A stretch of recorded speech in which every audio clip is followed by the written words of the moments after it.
नागपूरमध्ये ओबीसी संघटनांची विदर्भस्तरीय बैठक पार पडली आणि या बैठकीला प्रकाश शेंडगे यांच्यासह काही विदर्भस्तरीय ओबीसी संघटनांचे पदाधिकारी उपस्थित होते।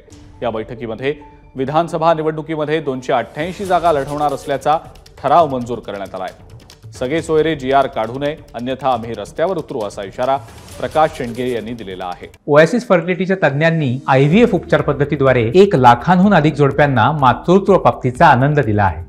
मोफत अपॉइंटमेंट बुक करण्यासाठी आजच संपर्क साधा। आजच्या बैठकीमध्ये ओबीसीची भविष्यातली जी काय रोडमॅप आहे त्याच्याविषयी चर्चा होऊन यापुढे ह्या ओबीसीच्या आरक्षणाचं संरक्षण करण्यासाठी काही ठराव या ठिकाणी एकमत झालं। जर की येत्या निवडणुकीमध्ये विधानसभेमध्ये ओबीसीने पूर्ण ताकदीनिशी ओबीसी बहुजन पार्टीच्या या पक्षाच्या माध्यमातून संपूर्ण महाराष्ट्रभर जे आहे 288 ठिकाणी उमेदवार देऊन ही निवडणूक लढवण्याचा निर्णय जो आहे तो आजच्या बैठकीत झाला।